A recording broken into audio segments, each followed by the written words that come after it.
Hey guys, it's me, Kerry. Do you want to read another story with me? Heads up to mom and dad, today's story has a little bit of potty talk in it, so if your family isn't okay with that, you might want to skip this story. All right, you guys ready? Here we go. Walter, the farting dog.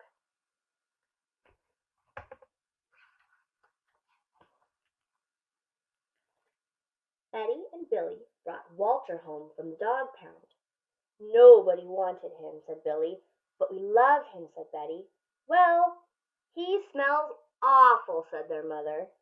I think you'd better give him a bath.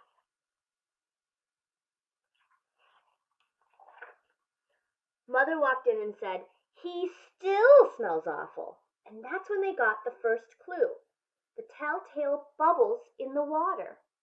He's probably just a little nervous, said Mother hopefully. His stomach must be upset. But Walter's stomach wasn't upset. Walter's stomach was fine. He felt perfectly normal. He just farted a lot.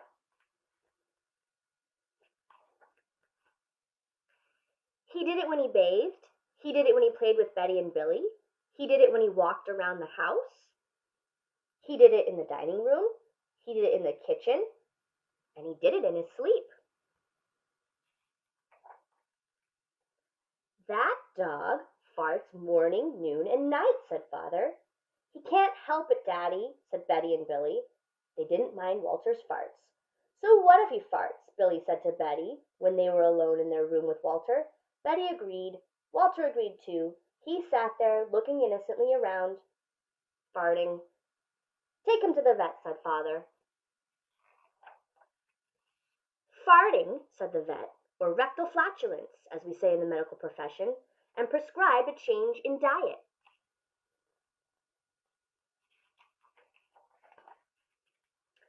They gave Walter every kind of dog food. He farted.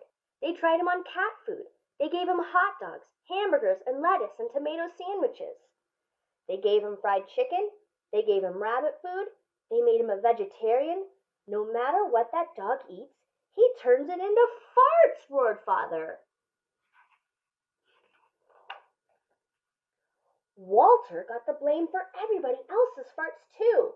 If Uncle Irv let one slip, he just went and stood near Walter, and all he had to say was, Walter?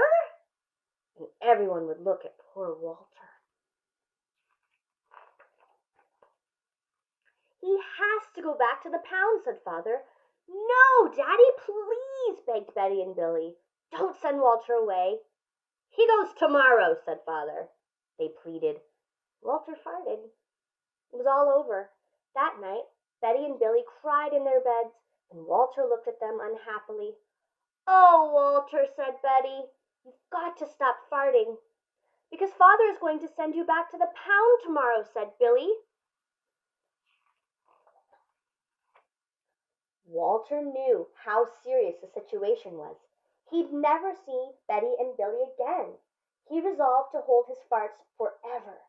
When Betty and Billy fell asleep, he walked down to the kitchen to see if there was anything around to eat.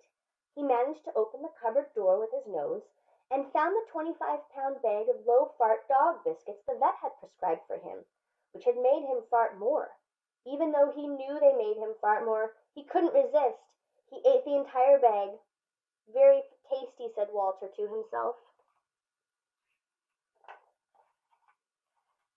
And then he went and lay down on the sofa. A gigantic gas bubble began to build inside him.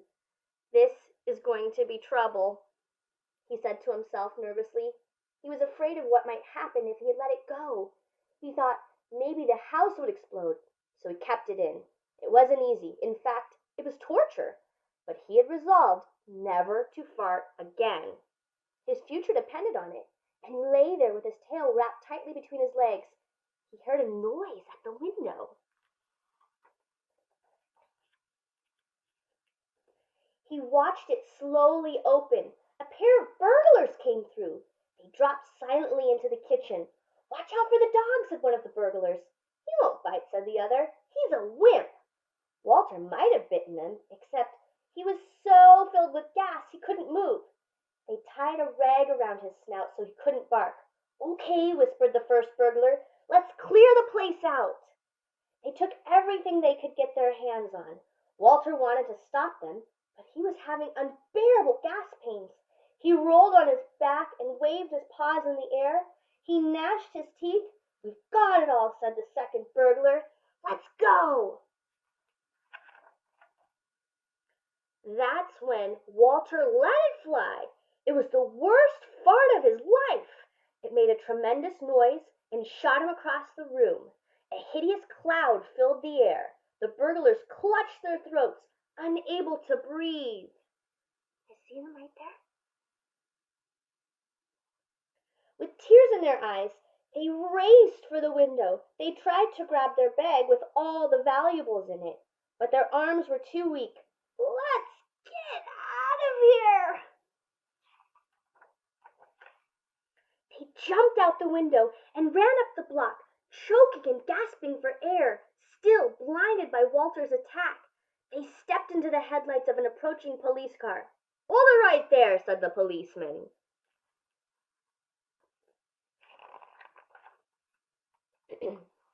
When father and mother came down in the morning, they found the open window, and they saw the bag with their valuables in it, and Walter was sitting beside it. He still had the rag tied around his snot. You'd have to say he looked heroic. He saved the silverware, cried mother. He saved the VCR, cried father.